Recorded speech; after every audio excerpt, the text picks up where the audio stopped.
Thank you everyone for joining this afternoon. I'm very happy to be here with Amanda, and I'll give a quick introduction of Amanda and Stashaway in a minute.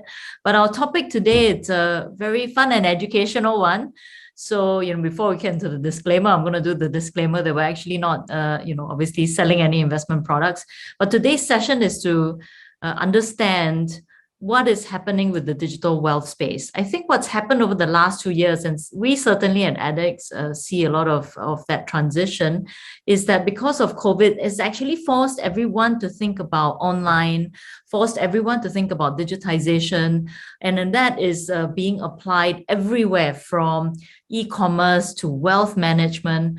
And I think today is a great session we'll have with Amanda and talking about Stashaway and what Stashaway has been doing.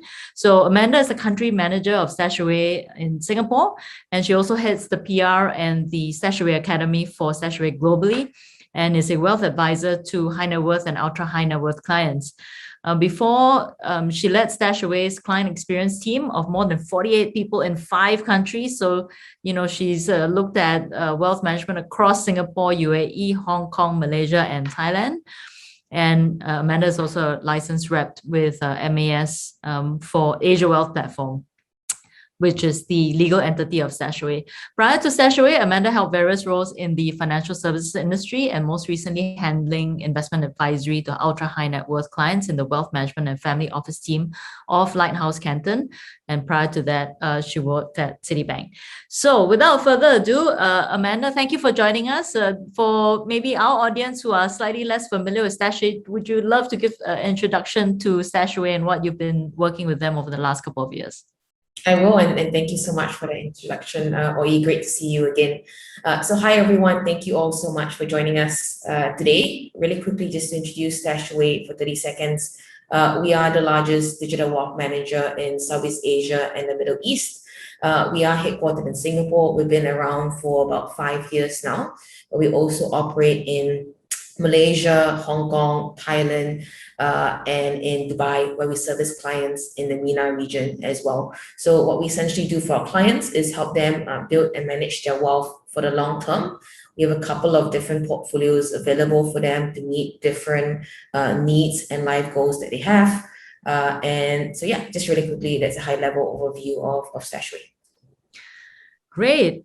Well, let's get into the discussion proper, because I think it's a fascinating topic because I think so much has evolved in the last 2 years. Could you share with us a little bit what exactly is a digital wealth manager, and why do you think that the rise of these digital wealth managers like Stashaway in Singapore? So I think, for a lot of people, when they think of wealth managers, traditionally, it is kind of going into a branch or working directly with a financial advisor or banker who you meet face to face, and they help you kind of think about your investment portfolios. As the name suggests, a digital wealth manager does pretty much the same thing, but kind of delivers that service through a very digital first platform. So essentially what we do for our clients, for example, is that, we help them build and manage their portfolios through a mobile app and web app. The entire onboarding process takes about, less than 10 minutes. If you have my info, it's less than 5 minutes. So you onboard digitally. You don't have to, sign any papers, fill out any papers. It's very easy to open up a portfolio that you can do so directly on the app. You access your account on a mobile app, 24 hours a day, 7 days a week. You can make changes directly yourself, do deposits, withdrawals directly on a very digital first platform. So, well, I actually have a question. How about your onboarding? And a lot of people ask us that, but why do you, in a traditional bank, it takes lots and lots of paper, a lot of wedding signatures. Now you have encrypted mails. It drives me absolutely bananas. And why has Stashaway created such a seamless and easy onboarding process, and how are they able to do it? Yeah. I think, for a lot of people now, if you are thinking of, we're very used to kind of creating accounts online. We're very used to that whole online experience and doing things very efficiently and very quickly. We're not as used to, especially because of COVID, going somewhere and actually filling up forms anymore. And that's, the case with us, right? So you have things like My Info, where your data is already verified. And it is pre-filled. So if you do provide your My Info data, it's pre-filled into your onboarding form. You literally just check the details and everything goes through. And the great thing is that we know that what we're receiving is also verified data, right? So we have that extra level of assurance when we do our KYC and onboarding of clients as well. Yeah, and I think, what is really one of the things that the ability for digital wealth managers that's recreating something from scratch is that you actually adopt some of the latest and the best and the most efficient technologies out there to help you run business. Are digital wealth managers largely adopted by retail clients? Do you see a strong high net worth segment? And maybe can you talk a bit about the trends that you're seeing across the various tiers of wealth, whether it's retail, mass affluent, or high net worth? So we do have, I think we obviously have the full spectrum. I think traditionally the concept, the kind of idea of when people think of a robo-advisor or digital wealth manager is that it is, first of all, for retail clients and just for millennials, which is not exactly true. So, prior to joining Stashaway, I came from a very traditional investment background. The first thing I thought of when I thought of Stashaway is also that whole idea of it's just for people in their 20s. So when I joined, I was, very pleasantly surprised to see a very large segment of high net worth clients already. So for example, 20% of our AUM comes from high net worth clients. It makes up a good amount of our client base, and it's actually one of our fastest growing segments for us. So essentially it is, especially for me, I do deal directly with our high net worth and ultra high net worth clients. They have private banking relationships of their own. They also work with external asset managers or family offices. But I think because of these experiences, they do have level of sophistication when it comes to what they expect from an investment advisor, and they're able to evaluate. So they look through kind of our investment framework. They really try and understand it, and I think they really resonate with that. So they understand that this is the pretty much the same level of sophistication as what they're getting with the private banks or the family offices, but they're being offered this at a fraction of the cost. And they're able to do everything themselves directly on an app. I think they really enjoy the experience. At least for us, we pride ourselves on that user interface and the user experience, right? So it's something that we hope we deliver to these high net worth clients, and they really, really enjoy it. Yeah. So I mean, or maybe for you as well, I have a quick question on this, which is that you probably you guys work with accredited investors as well, right? So is this a similar trend that you see? Yeah. Yes, I see that as well. I mean, our client base is actually, a lot of people ask us, don't they get these same services from, or these opportunities from private banks? And I actually think that the space in private bank there's a big space that is currently not as well served as it should be. I mean, just partly because the cost base of banks have become very expensive. And so there is a big part of the market that's maybe even below the ultra high net worth segment, that even though they're high net worth, they're not seeing a lot of private market products on our end. But I think also the second piece that I actually wanted to chat with you about is potentially the hyper personalization of platforms and the use of tech, so that and we're starting to see this because we can do smaller amounts, right? So investors can pick 10,000 of, let's say, a hedge fund or a VC fund, and they see these thematic around private credit, and they're like, hey, yeah, I can participate in that, instead of waiting for the private bank to sell it to them. I actually also think that, private banks, because it's reliant on the private banker to be sensitive to a person's sort of portfolio needs. Whereas I think if the data is sort of captured and well thought through, and the investor can go through and see, okay, actually, what do I exactly need to plug a gap in X? Are you seeing that with your platform? Yeah, so I think for our clients, they really value being able to have a very personalized experience with us, right? So meaning when you sign up for an account, we ask you certain questions about your risk appetite, certain questions about your investment preferences in general. And then when you move to the stage of actually creating a portfolio, we do make recommendations for you based on those preferences that you've indicated.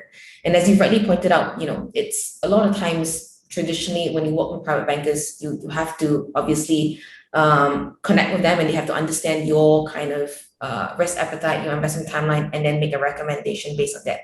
a lot of times, there is that kind of a level of maybe behavioral biases or biases that comes into those recommendations that they make, right? And the great thing about a very digital platform is that all of this is done via algorithms. So it's a very kind of set decision tree almost. You put the inputs, and then based on these inputs, it's a very unbiased recommendation that comes out. Yes. And no sales targets to reach, right? So it's just really providing that very transparent, unbiased advice in a very personalized way for not just high net worths, but also our retail clients get a very similar experience. I think that's to some extent shifting that sort of target audience. Do you find that actually you need to, and we find that as well, we find that a little bit in the private markets, that our investor base is still relatively needs quite a lot of education, and that even with hyper personalization, they do need some hand holding, or they do still need some educational process. Do you observe that as well with your platform investors? And how do you execute that? Yeah. So we do something very similar to what you guys do as well, which is things like this, right? Educational webinars to bring awareness on different investment offerings, but also kind of the more traditional things, like the more basic aspects, like how do you get started? What are some of the key things you should keep in mind when making investment decisions? So that is actually what we call Stashaway Academy, which is our financial education arm. We have a full curriculum of beginner, intermediate, and advanced courses, a financial planning track, and an investing track. So for people that have no idea of how to get started, you go for the basics. Or if you're someone that's a little bit more experienced, you can go for the advanced courses right away. Right. And we deliver it in live webinars such as this ones, like this, or we also have the same videos available in our app. So we actually do I would say invest a lot of time in trying to educate not just our clients, but I think the general public, which I think, I'm not sure if you agree, but at the end of the day, it benefits us, right? If there is more awareness of the right way to invest, they tend to make less kind of trigger friendly decisions. They tend to over panic a little bit less, which helps them stick to their long-term investment plans and decisions, which is what we want for them as well. Yeah, so that's an interesting one. I mean, I would love to hear how, because Stashaway has been around, I think pre-COVID, right? You've been around for what, 5 years, 7 years? We've been around for close to 5 years, yeah. Yeah, so you've seen the world pre-COVID. How do you think COVID has changed the attitudes of investors? And has it helped you? And what are some of the impact that COVID has had on your investors and your platform? So definitely COVID, I think, obviously it's been a very tough time for a lot of people, but it's also forced a lot of people to rethink the way that they were setting up their emergency funds, the way they were saving and investing. Because the whole idea of now, hey, I might potentially lose my job because of something like this, it's at the forefront of their mind, and because people can't travel, they're not spending as much, they're looking to save more. So we've seen, obviously 2020 was actually a very, very good year for us. We saw a large shift a large increase in signups. And I think it's also because of the lockdown, people are not able to go to your traditional banks and open up an investment account, for example. And so they start looking at other alternatives, and they look at digital platforms such as Stashaway, where it's very easy to open up an account. You can do so purely digitally. So yeah, last year was great for us, and I think that trend will continue going forward because there's a lot more awareness now. When we first started, we were one of 3 digital wealth managers in Singapore. Now there are so many other players looking to offer investment services through a digital platform, right? So it's starting to, obviously, people are starting to become a lot more aware. There is a lot more trust that is built. When we first started, we really had to spend a lot of resources to help gain that trust from our clients. Yeah, well, I mean, I think that the fact that there is actually quite a proliferation of that also signals that there's probably a gap in the traditional wealth market, right? I mean, I suppose for a lot of the more traditional approach, the opportunity to have advanced risk mitigation strategies and personal relationship managers seem to be quite important. And I use the word seemed quite strongly. Do you think that that's going to change? And do you think that a digital manager can step in and actually provide some of these areas potentially and reshape the way that wealth management is being executed today at banks? Yeah. So, I mean, I agree with both being very important. The first point on risk mitigation, I think, if you have a look at, we actually have a white paper on our website on our investment framework, and also a webinar that Freddie does, our Chief Investment Officer, on kind of taking you through ERA, which is our investment framework. And risk management is at the core of the investment framework. So it is, when we think about building portfolios, when we think about, whether we want to make changes to those portfolios, putting risk first is core to how we think about it. So I don't think there is any difference in that sense, because we are essentially incorporating it already. When it comes to the whole idea of gaining access to more human wealth advisors, we have both, right? So you mentioned earlier that we have that client experience team that I previously led, a team of 48. So this is a team that is available on email, WhatsApp, phone call away if you have any questions about the portfolios, the product, or about markets in general. And for our high net worth and ultra high net worth clients, we also have a wealth advisory team.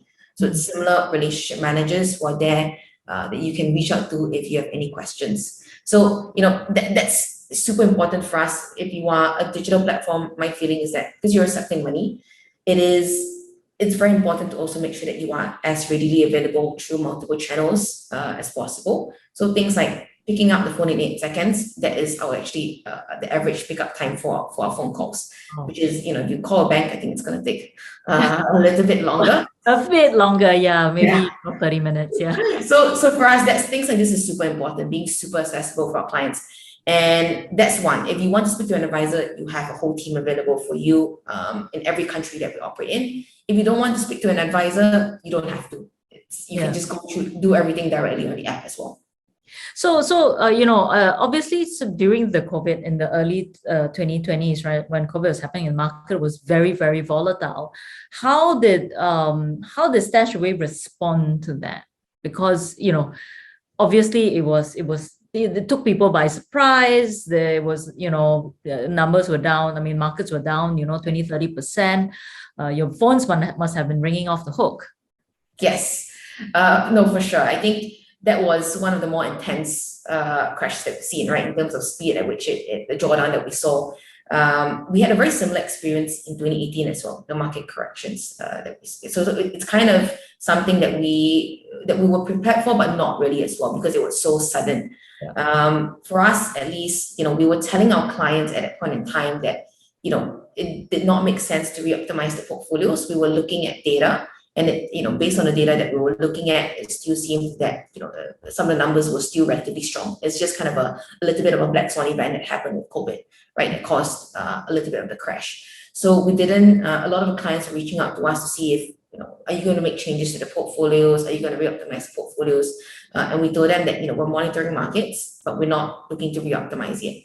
And in hindsight, it was a good decision because, as you know, we saw a little bit of a V-shaped recovery when markets bounced back up, and we only re-optimized the portfolios in May. And we didn't also want to re-optimize at the bottom of the crash, where we were actually getting a lot of pressure from our clients too. Is because, if you think about it, it doesn't make sense to make changes after the fact. It's already, markets are already done, right? Why re-optimize the portfolio after the fact? So we didn't do that until we saw a little bit of recovery there. And throughout the entire period, we were doing a lot of Ask Me Anything session lives, and we were doing a lot of webinars.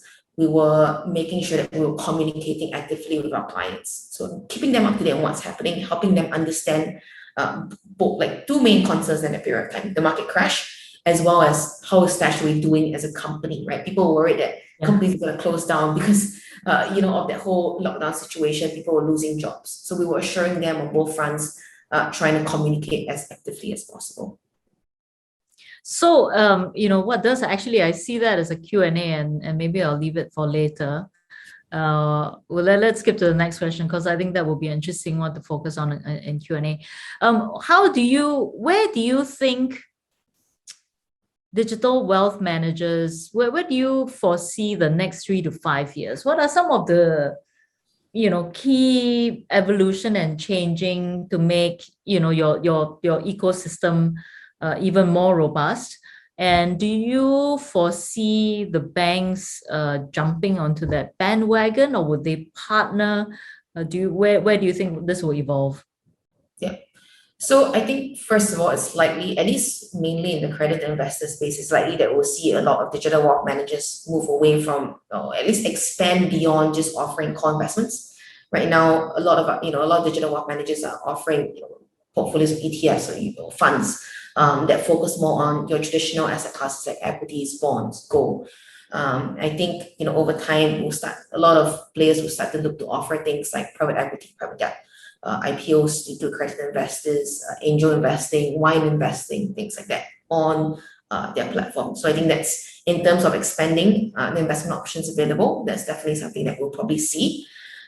With regards to the banks, I think they've really jumped on the bandwagon, right? So you've seen the likes of DBS, OCBC already coming up with their own robo-advisory offering.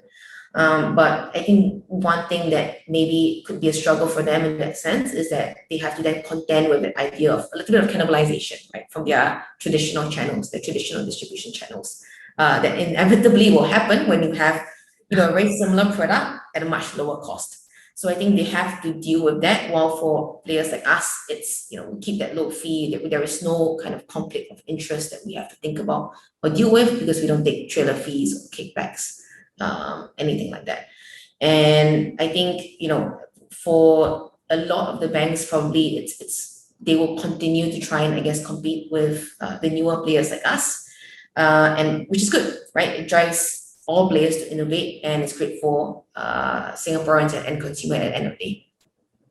Yeah, I completely agree with that. I mean, we face very similar sort of dynamics right there.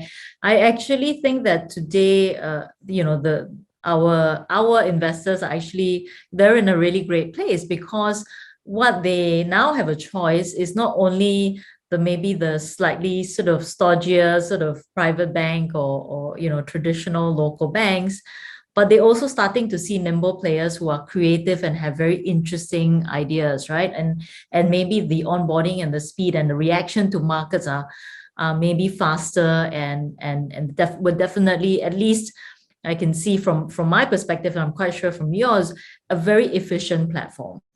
Because we build everything from scratch. We take on the latest, we adopt the latest technology, we adopt the use of MyInfo, right? And therefore, we see that the speed at which we can react is already much faster. Whereas I think traditional banks today have to deal with a very large incumbent infrastructure, whether it's they built on a whole regulatory piece and the whole systems that they've built over decades. I think it'll be interesting to see what happens over the next 3 to 5 years. But certainly, I think at least the retail investors actually have the luxury of choice today. Yeah, no, absolutely. And I think for ADDX at least, the space that you guys in is relatively newer, right? It's private investments in general, and so it's a lot more, I think, education that is required. But do you think, how receptive do you think people are to kind of exploring more alternatives in general? Because I guess in the past maybe because you have more players coming up, more fintech players coming up, and I see I see your ads a lot. Your marketing team is doing a very good job. But yeah, so is this a trend that you're seeing of people just being a lot more receptive to it nowadays? Yeah, I was going to ask you that, but I'll start off. I think when we started last year, it was right in the middle of, we walked right into COVID, right? So it was quite frightening, but we learned a few things. We learned that we had to spend quite a lot of thinking and effort on private markets, what it is, why it is currently not as accessible as it should be, and therefore what is our proposition. And then of course we had to educate investors on our proposition and who we are, and we're not sort of going to run away with your money, basically is a lot of what we had to do. I think that slowly investors and the part that investors like, which I think is not so obvious, is actually the thematics. And as a fintech and a relatively young company, what we want to do is also to be at the forefront of what is currently at the forefront of private markets, right? Or the forefront of investing, which is things like, there are two camps, huh? Is it crypto? What does crypto mean? And we are expressing that in a fund format, for example, or a big thematic is impact. How do you express yourself in impact? And I think that actually things like impact and green and sustainability, if the companies today had the solutions to those problems, then we wouldn't keep shouting the word, we need more impact, right? I actually think the space for impact sustainability is in growth companies. And what's happening is that in order to really think about investing in the future, a lot of these companies are going to be in PE funds, in their growth funds or venture capital funds. And I think that's how we would love to allow our investors to express through that.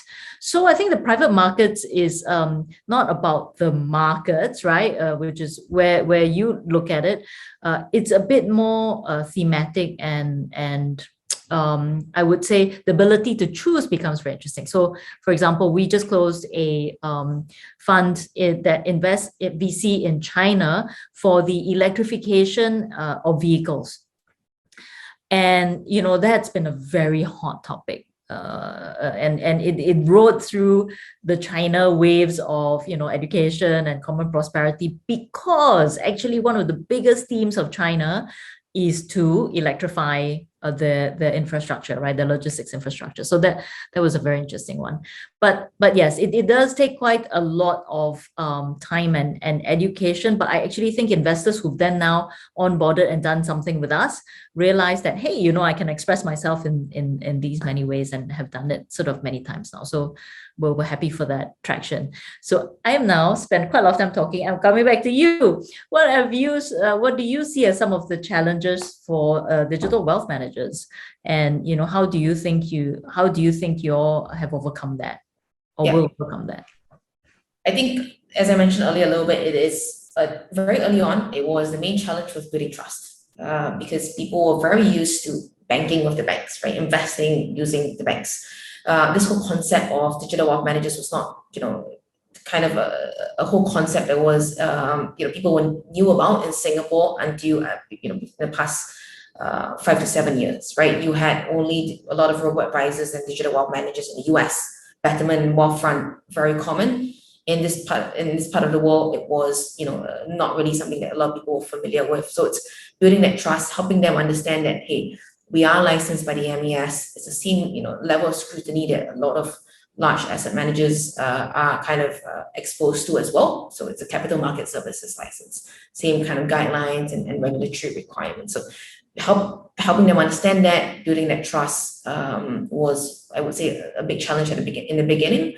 Now it's something that we're very kind of honored to have gained from a lot of our clients, and I think on an ongoing basis, it's two main things. The first one is helping them navigate the ups and downs of the markets. Right, the past couple of years have been relatively volatile, so it's something that I think over the next year or so, because it's likely that COVID will extend out a little bit more, that we will have to kind of continue to have to do. And then secondly, I think also making sure that we are continuing to innovate and push the barriers, right? Because it's a very competitive market right now, and there are a lot of players coming in. At some point in time, there's going to be consolidation, right? As an industry grows, some of the smaller players will unfortunately close down. And so, for us, making sure that we keep pushing the boundaries, innovating, and coming up with better products for our clients. So, I'll run a few more questions before I do the full Q&A from our audience. But let's talk a bit about, fees is something that I'm just sort of sometimes roll my eyes at when I get asked. So you're going to roll your eyes. How do you think about fees, and how do you think a technology platform or a digital wealth manager like yourself, how can you rethink fees for investors? Why is that a differentiate, or is it a differentiating factor? Yeah, I think fees are important, but it's not the only factor, right? So meaning when you are evaluating any investment option, you should look at the fees, obviously, but you want to look at other things. So, if you're evaluating maybe digital wealth managers, look at the team behind the company. You want to look at their financial backers, maybe to give you a little bit more assurance. You want to look at things like their returns, which is obviously very important as an investor. You want to look at maybe their user experience, user interface, which one you enjoy the most. So it's not just fees are important, but there are probably other considerations you want to look at holistically. And I would say, a lot of times people ask, right, how do you charge such low fees? There must be a catch there. And I think, at the end of the day, this is, for this to work, the business model, it is a business of scale, which is why for us, we've chosen to go international. In the past 18 months, we've launched in 3 countries. Right, in Dubai, in Hong Kong, and Thailand.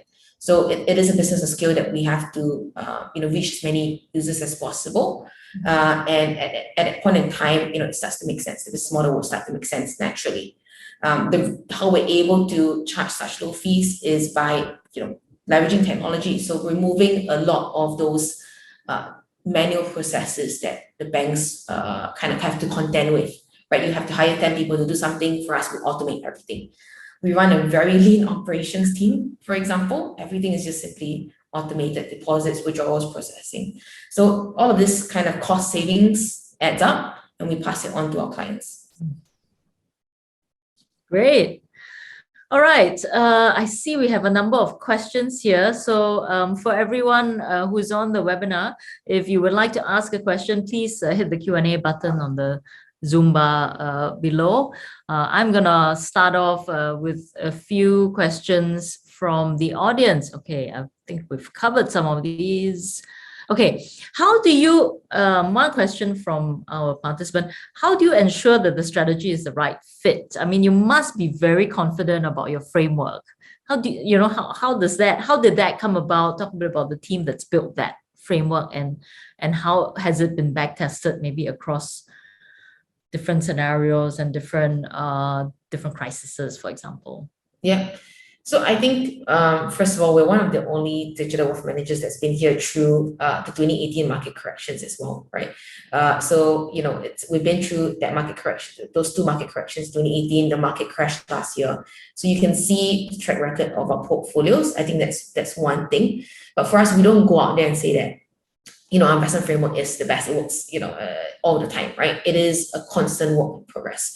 So it's maybe to give you a little bit more of a backstory, how it all came about was that, it's not just Freddie that, derived the investment framework. It was Freddie, a whole investment team led by Freddie, who had, have had years of experience managing billions of dollars themselves. And they came together to build this investment framework, and essentially put this investment framework into an algorithm. So this algorithm essentially ensures that we make very systematic decisions based on mainly macroeconomic data. Okay, so by doing so, you remove that whole behavioral biases that happen. And every month, what happens is that an investment committee sits down, which I'm a part of, and we look at this is what the data has indicated. Do we need to make any changes to the portfolios? Do we need to re-optimize it? If we do, the investment committee reviews the inputs because garbage in, garbage out, right? So we review the inputs, make sure that it makes sense, and then we choose to go ahead with it. So it's a very systematic approach. And so this is done on a very much regular basis. We did do the back test when we first launched, which we put, those data we provide to our clients, but now we have actual results, right? Actual investment returns from our portfolios since we launched in July 2017, which is really readily available. And like I said, it's a constant work in progress where we are continuing to improve the algorithm over time as well. So the lessons we learned in the market crash last year, we take that lessons and we look to improve the algorithm as well. And obviously the allocation dynamically is across presumably different indices or different asset classes, and I assume that they're sort of global in nature as well, right? So it must be actually quite a complex algorithm and operation you have going on in the back there. It is. I mean, so our core portfolios are globally diversified, but we actually also, as you mentioned, we do see that whole trend towards thematics as well. So we just launched 3 new themes, so 3 new thematic portfolios a couple of weeks ago, actually. That has actually been also something that we've seen a lot of demand for. What's your hottest thematic right now? So far, it's been actually technology enablers. Technology and what's the other? Technology enablers. So these are Oh, like your blockchain technology, artificial intelligence, cloud computing. right. Companies within these sectors, that has been the most popular theme so far. Okay. Interesting. Yeah. I think, I think that this is technology and blockchain and all of that are fascinating conversations. What is Stashaway's house view on impact and sustainability? So I think Freddie has written quite extensively about this. So last year we wrote a piece on actually looking at the ESG scores of our core portfolios, where we were kind of very pleasantly surprised to see that the ESG scores are already relatively high for that. But we do have a lot of demand from our clients of wanting to do kind of impact investing with a large focus on ESG, for example. So right now it is something that we're looking at in the pipeline of adding that to one of the teams as well. So definitely a lot of demand. I think, a lot of times companies that focus a lot on ESG are also make sense when it comes to looking at the returns as well. Okay, so presumably, therefore, the conclusion is actually you can converge returns and sustainability. It's actually possible, is what you're saying. Yes. I'm not gonna say I'm an expert on the topic, but I think that based on my conversations with clients, there is a large demand for it, and it's something that we're looking at. So, yeah. Great. Okay, let's see. I have a question here from another participant. Can Stashaway offer all product types or mainly funds and ETFs? We can offer, I think maybe the question is more so towards, can we offer like individual securities as well? Maybe. And if so, we can, but we've kind of chosen not to. So we choose to focus more on asset allocation instead of individual security selection to build our portfolios. And mainly our portfolios, we use ETFs. So if you look at our core portfolios, our thematic portfolios, our income portfolios, these are all ETFs. While for Stashaway Simple, which is our cash management portfolio, we use unit trusts. Because we currently find an ETF that can efficiently do what we want to do with a cash management portfolio. Great. We have one question here, which is around what is the average annual net ROI since Stashaway started 5 years ago? I do have that data. Let me actually open it up so to make sure that I'm not kind of giving a wrong returns data. So in SGD, so since inception, our lowest risk portfolio, which is equivalent to like a 95% bond portfolio, has returned about 3.26% per annum. While our highest risk portfolio, which is equivalent to like a 100% equity portfolio, has returned about 12.24% per annum. Wow. Well, I mean, as a reference point, I think the 20-year average or the 20-year return across SGX is probably in the single digit era level, right? Yeah. I think for the S&P 500, it's like we're looking at 6-7% per annum. Yeah, it's quite interesting. I think people, what people forget is that they kind of look at the years where it's gone like this. But actually, when you trace it back for a relatively long period of time, by itself, S&P has also done single digit, just like SGX. It's quite a interesting number. Yeah, it's very easy to just extrapolate and make assumptions on people. It's very easy to outperform. We just look at one time frame, right, where it suits the kind of fund managers. I think it's, as you mentioned, important to look at as far timeline back as possible, preferably since inception of the fund or since inception of the index. All right, there's a question here on,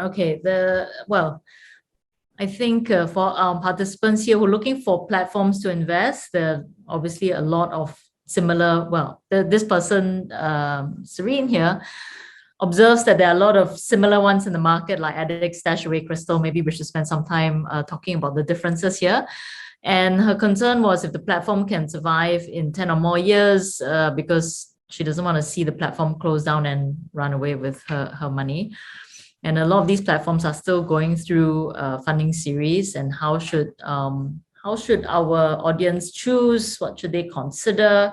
What should they pay attention to? Any criteria? So you go first, and then I'll go. Sure. No, I agree with you. We want to quickly clarify the differences between ADDX and Stashaway, and I'll go really quickly now, which is that, I think we are very different and can be very complementary if you think about an investor's portfolios. We obviously do very different things. So we do deal with, public markets, and ADDX deals with private markets, right? So it's generally very different, first of all. But to more directly answer your question, I think, we recently launched a couple of months ago our Series D funding led by Sequoia. And yeah, we are still doing fundraising.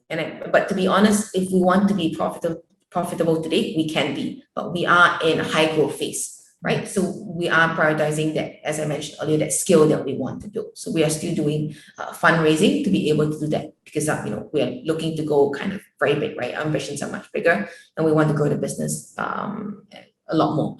So that's, the one thing. I don't necessarily think it's not a fair assumption to say that you're still raising money, that it's a danger of them closing down.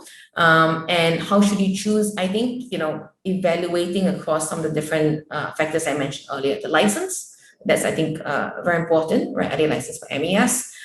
You want to look at the team behind the company, perhaps the financial backers. You might want to look at the user experience and interface of the app. Which one do you enjoy the most? Investment framework. So how do you resonate with what the company is telling you and what they're trying to do? And then you have things like fees that might also be something that you might want to look at.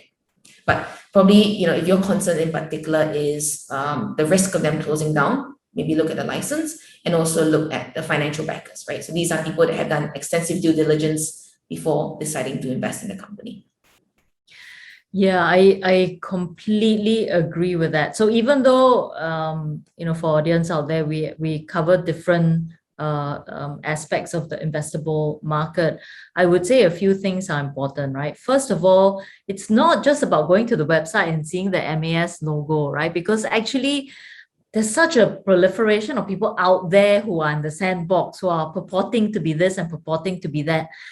And I don't want to say, well, just because I put a MAS logo somewhere that actually were legit, right? I would encourage all of our participants, when they look at anything online, and then I've actually gave a little sort of thing about cryptocurrency scams, is go to the regulator's website and check from there, because what we see is that we do see a lot of promotion going on in the market a little bit, with different players at different stages of whether they're getting licensed or not. And I would encourage all of you, when to do that homework, not just on the website itself, but also double check on the MAS websites. They should actually list out who are the licensees. I think that's one. The second, as Amanda mentioned, is who's behind the company, the financial backers, that you feel that they will continue to support the company, and they have the depth of capital to really be committed to the growth of that company. That's two.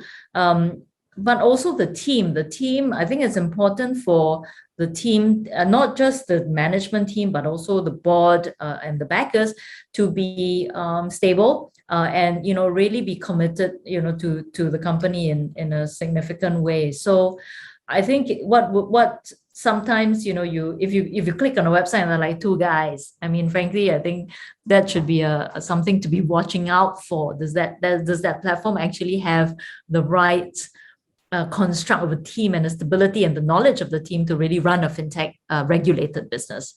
That's two. I think the other things I would add to that actually is, at least for ADDX, and again, you should ask the questions of other platforms. The way we have our cash, when investors send in cash, we actually keep them in trust in a DBS trust account. So the DBS keeps them as customer segregated accounts. So there is a virtual account number for every investor who transfers cash in.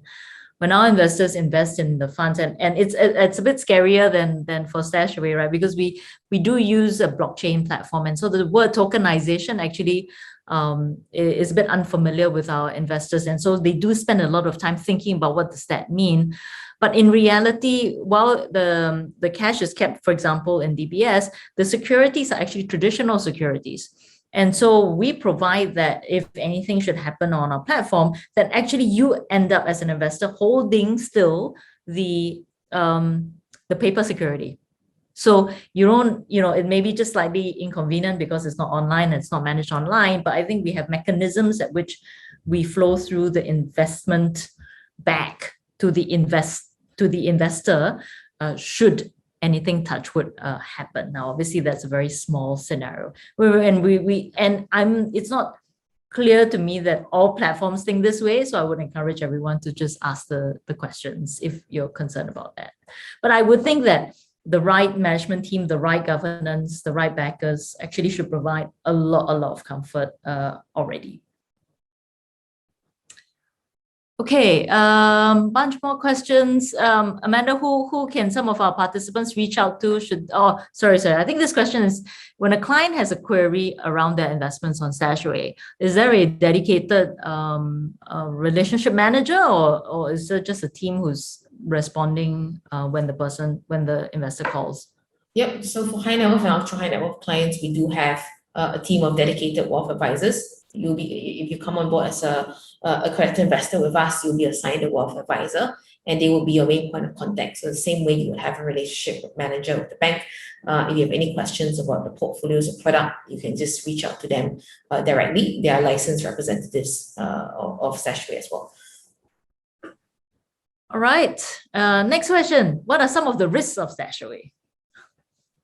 Well, I think at the end of the day, it is the investment risk that you're undertaking, right? I don't think as you mentioned earlier, we have a similar setup of the whole custodial structure, which is a requirement of our CMS license, right? So meaning if something happens to us tomorrow, our clients' assets are protected through that custodial structure. Your securities are kept at Citibank, your cash in HSBC. So if you go bankrupt, for example, tomorrow, you still have a claim on those assets at these underlying custodian banks, right? So you're not taking really any statutory specific risk, you're taking on only investment risk. Yeah. And I say to a lot of investors, and I'll say this again to everyone here, when investments are never 100%, right? Market goes up, market goes down, right? Private equity fund manager has a bad day, cannot exit, maybe they are not so good. But I think what's important for investors is to first of all, what is the layer one protection? Make sure you're not scammed. I think that would be sort of layer one. And how do you do that? Make sure you do the homework. Don't trust everything you see online. And all the kind of basic stuff needs to happen, because there are actually increasingly a number of cryptocurrency scams, which I'm slightly concerned with. But also across, people are looking at whether it's a nickel fraud or nickel scam, all of that does happen. So first of all, get yourself a bit educated enough so that you don't fall into those scams. But secondly, when you make an investment, I think it's about the thought process, about diversification. It's about working with managers like Stashaway, for example, to how do you think about your whole portfolio? It's not about putting all your money into one basket, right? It's also how do you think through diversification and all of that. And investors are not sure of that, then they should consult with someone like a Stashaway, for example, or someone at ADDX to think about some of the broader thematics they can participate in. Okay, there's a question on Stashaway has a wide user base of investors. So one, how do different investors think about the different asset classes at the moment? Does real estate fit into this at all? And does digitization change this or not? Sorry, I didn't get that last part of the question. How do your different investors think about the different asset classes? Does real estate fit into this discussion? And does digitization change this or not?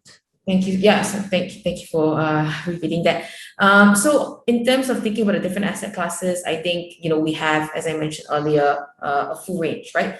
We have equities across different countries. We have equities across different sectors, different types of bonds with different levels of different maturity dates. We have also real estate as well, but not physical real estate. We have real estate investment trust ETFs. And the second part of the portfolio, I'm trying to find a question again. Does digitization change that thinking? I don't think in that, in terms of the asset class that we can offer, I don't think if any, it just makes it easier to offer it, right? It makes it a little bit more accessible to a lot more people, in the sense of, for us, at least at Stashaway, you can gain access to a fully diversified portfolio with as little as $20, right? 7 to 8 different ETFs, different asset classes in there. If you do so, if you try and treat yourself, the minimum ticket size, the minimum capital you put up is a lot, the barriers to entry is a lot higher. Right. We have a question here around frequency of portfolio optimization. How frequent does that occur? I know you mentioned just now that you have a monthly review. Yeah. So so far we've re-optimized about 4 times, so on average once a year.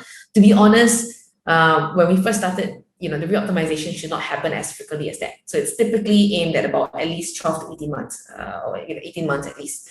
But it's happened so frequently because of how volatile markets have been and the amount of kind of changes we've seen in the past couple of years. So it's not to say that you're always going to see it happen all the time on average once a year. We only make changes when there are fundamental shifts in economic conditions. So we didn't make changes in the market corrections in 2018 because market corrections are short-lived, right? It's part and parcel of a bull market. So those changes we don't make only when we see, for example, going from a recession to the good times or good times to recession, for example. There is one question on alternatives. They do help provide diversification during market stress where correlation of major asset classes move almost together. This investor would prefer to aggregate core asset class and alternatives in one platform. And is there any chance we can see this happening? At least with us, it is something that we might explore down the road. So never say never, right? I think, but for now, I think we're focusing a lot more on kind of a core investment offering. And this is something that we are kind of thinking about, but we are thinking about many different things, right? New business lines and new channels and verticals. So we'll see. Well, we'd love to do something with you at some point. So, and this is the last question. I know it's a technical one, but I think we're also up on time. What is Stashaway doing in terms of cybersecurity? Yeah. So I think for us, at least, a couple of our license requirements ensures that we have things like we kind of comply with the technology risk management framework that is issued by MES. We go through kind of a lot of stress testing on our kind of systems as well. And we also practice, very simple things like only certain departments, only certain individuals gain access to things like client data, right? So we also have VPNs the same way a bank would. So, a lot of the kind of controls that are in place are determined and meets MES requirements essentially. All right. Thank you. I think we will complete this session today. I know we've had a good 1 hour with Amanda. Thank you very much. I think it was a very in-depth discussion about what Stashaway is doing. Certainly, congratulations on your fundraising as well as opening up in 3 countries. That must not have been easy. Thank you so much for having me on, Oi. It's great speaking with you again. Right. Thank you so much. Have a great evening, everyone, and we'll see you all again soon. Thank you.